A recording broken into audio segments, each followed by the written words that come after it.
Coach, thank you very much for your time. First of all, congratulations. And how would you describe this particular victory? Hard-fought victory.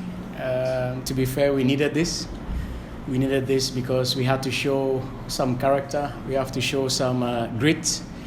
And for me, this is what was missing in the last game. And the boys showed it today. And luckily, we came away with a very good goal. And that led to the 3 points. So we are very happy. And we can look ahead in the next round to see who come across. Of course, you never planned for a game that we were going to play with one man down. You got a red card in your team. You came back with a man down and were able to get a goal within that period. Even though you did not plan for that, how were you able to get that done? I think one word is character. We told them in the halftime that it's not so much about how good we are on the day, but we had to do everything to try and get the 3 points. And they showed character today. They worked really hard. Like I said, this is something that the team needed. So we're really happy that in such occasions, the team and the players can rise to the occasion. And in the end, it was a good goal, good quality goal. And we are very happy. We also have to give it up to Benin because they didn't give us an easy game. And we tried everything to manage it, and we did it really well. So for our boys, it's really good for them, good experience. And they can only get better. We can only get better for the next round. So we are very happy. Did Benin make the game a bit difficult for you the way you had expected them to play and the results maybe you were expecting? No, looking at their game before, you can see that it's a good team, hard-working team.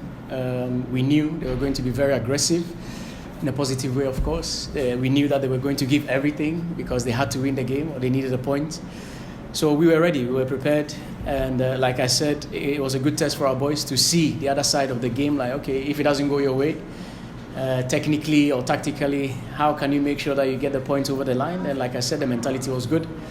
So we are very happy. And yeah, we push on.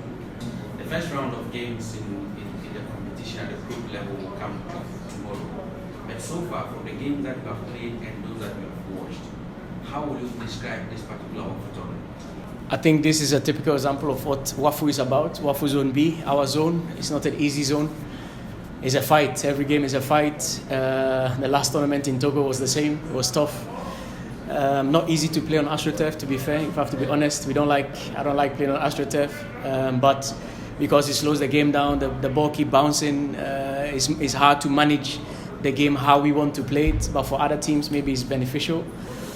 But yeah, it's exactly how it's supposed to be. You can see that it's fine margins, you know.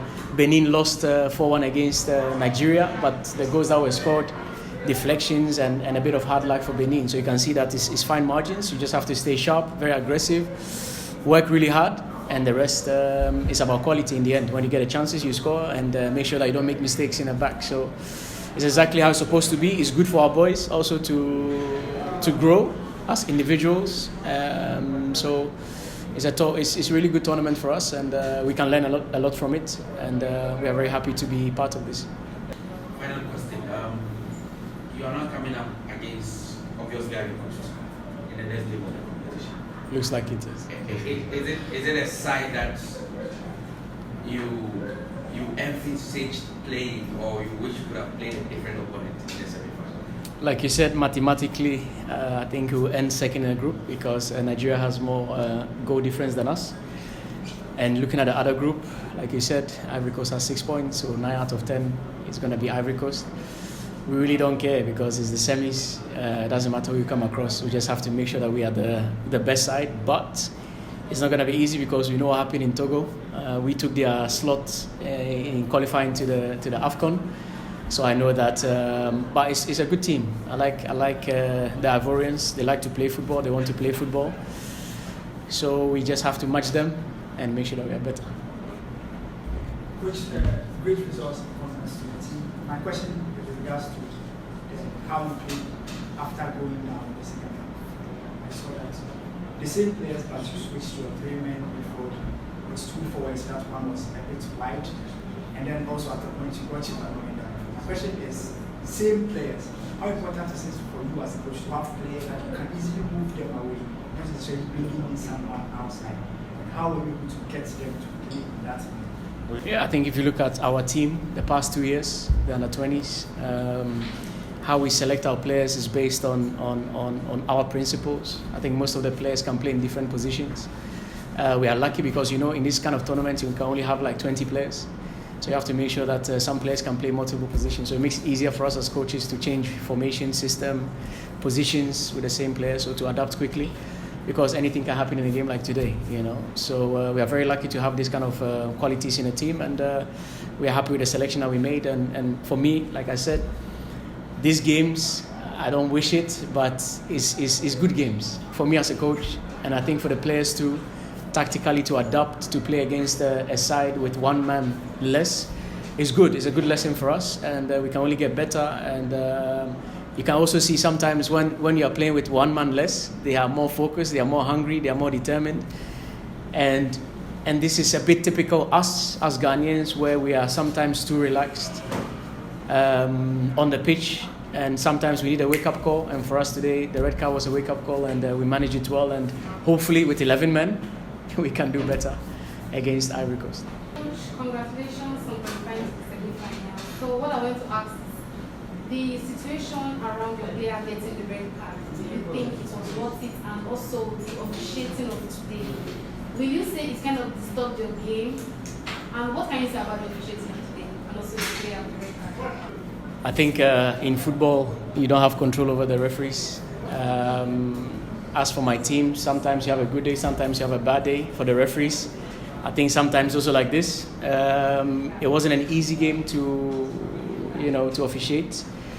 I think some decisions should have been better, but like I said, we don't have any influence in this.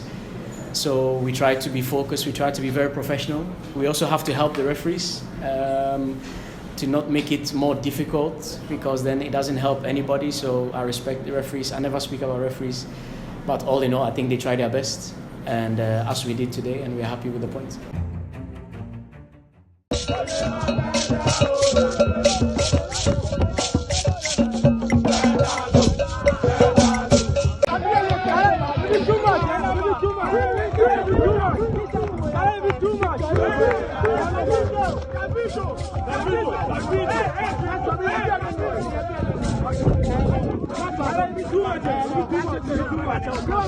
Benin